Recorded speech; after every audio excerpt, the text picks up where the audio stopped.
पता हो, इस साहिल ने अगर काम ना दिखाया तो कसम पैदा करने वाले की मैं अपनी टेंड करा दूंगा। बुलबुल का बच्चा टाइट करेगा, गाय में सुसा के पट्टे खींचे गए हैं, ग्रोथ में इजाफा नहीं हो रहा, तो फिर ये तेल बना लो, लगा लो, पत्थर की तरह टाइट करे और लंबाई मोटाई भी पैदा करे। अस्सलाम वालेकुम, वेलकम टू बाबा टोटका। ठंड भी बहुत ज़्यादा है और बनाने लगा हूँ आयल राय मखसूसा की ग्रोथ के लिए। ठीक है, इससे सख्ती भी पैदा होती है, प्लस लंबाई मोटाई के लिए भी मुफीद है, क्योंकि इसकी माले से पट्टे नरम होते हैं। तो चलें इसे बनाना शुरू करते हैं। मैं तो ज़्यादा बनाने लगा हूँ क्योंकि अल्हम्दुलिल्लाह मेरे पास इस आयल की डिमांड बहुत है। लेकिन आप जब भी बनाएं 100 ग्राम आपने 3 तेल लेने, चंबेली का, सरसों का और तिलों का तेल, और 100 ग्राम कैस्टर ऑयल भी ऐड करें।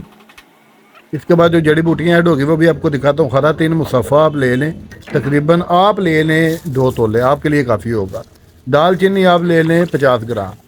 ठीक है, उसके बाद आपने लेने लौंग भी आप 50 ग्राम ले लें। अब आप यहाँ पे ले लें माल कंगनी 50 ग्राम, इसे भी डाल दें। एक चीज़ का ध्यान रखना है आपने कि चूल्हे का फ्लेम मीडियम टू लो होना चाहिए। अगर हाई फ्लेम पे पकाएंगे तो फौरी तौर पे सारी जड़ी बूटियाँ जल जाएंगी, अफादियत बिल्कुल ख़त्म हो जाएगी। अगर बिल्कुल मीडियम फ्लेम पे पकाएंगे, मीडियम टू लो फ्लेम पे, तो कम से कम 2 से 2.5 घंटे लगेंगे, ये आयल बिल्कुल रेडी हो जाएगा। जब इसके ऊपर पीली झाग आनी बंद हो जाएगी ना जी, जो आपके सामने आ रही है, ठीक है, समझ लें आपका आयल तैयार है। अब इसके ऊपर पीली झाग है, ये रेशा और जौहर है। ये जब बिल्कुल ख़त्म होंगे ना जड़ी बूटियों के जौहर और रेशा खरातीन का, तो उसके बाद ये तेल जो है ना भरपूर ताकत लिए तैयार हो जाएगा।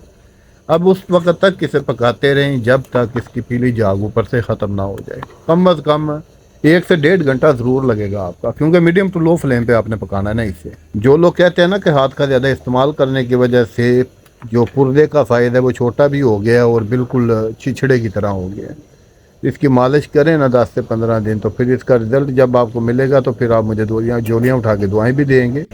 मैं चीज़ आपके साथ जो भी शेयर करता हूँ भरपूर होती है। ये आप देख रहे हैं, ये हमारा स्पेशल फार्मूला है GRP। अभी आपको बताता हूँ इसका मतलब क्या है। इसका पीस लेना है आपने पाउडर, और 1 चम्मच ऐड कर देना। मैंने बड़ा चम्मच डाला, आप चाय वाला छोटा चम्मच डाल दें। ठीक है जनाब, ये इंतहाई ज़बरदस्त फार्मूला है। इससे पुर्जा जो है ना वो थोड़ा सा फूल भी जाता है और सख्ती बहुत ज़्यादा उसमें आती है। GRP को कहते हैं जड़ पान। इसे लेके कूट लें, पीस लें बारीक, जिस तरह मैंने पाउडर करके डाला है आप भी डाल लें, लेकिन आखिर में डाल लें। जहाँ पे देखें बिल्कुल ऑयल रेडी हो चुका है। ठीक है, तमाम जड़ी बूटियाँ अपना कलर चेंज कर चुकी हैं। अब आप ऐसा कर लें कि इस कंडीशन में जब आ जाए आयल, आपको आप समझ जाएँ कि आयल बिल्कुल रेडी है, पीली झाग बिल्कुल ख़त्म हो गई है ऊपर, तो बेशक चूल्हा ऑफ कर दें इस टाइम और थोड़ा सा इसे ठंडा होने दें। ठंडा होने के बाद कोई भी बर्तन दूसरा ले लें। अब इसे छानना है। ठीक है, बिल्कुल साफ़ आयल चाहिए। अब छाने तरीका मैंने आपको सिखा दिया, अगर आसानी से बना सकते हैं तो वेल एंड गुड। अगर नहीं बना सकते तो नंबर नोट कर लें व्हाट्सअप का 0337 78728880। कोई भी चीज़ मेहनत और लगन से बनाए ना तो काम ना करे ऐसा हो ही नहीं सकता, कभी भी नहीं ऐसा हो सकता। अब ये सारी वेस्टेज है, इसे फेंक दें। और जो आयल आप देख रहे हैं कि ये समझ लीजिए दुनिया का इंतहाई ताकतवर तरीन आयल है। इससे ऊपर कोई आयल नहीं हो सकता मेरी नज़र में। ऑर्डर करने से पहले अगर वीडियो कॉल करना चाहें तो कर लिया करें, मैंने कोई फीस नहीं रखी हुई, बिल्कुल फ्री सर्विस है। ठीक है, लेकिन माजरत के साथ मैं कैश ऑन डिलीवर पे नहीं भेजता।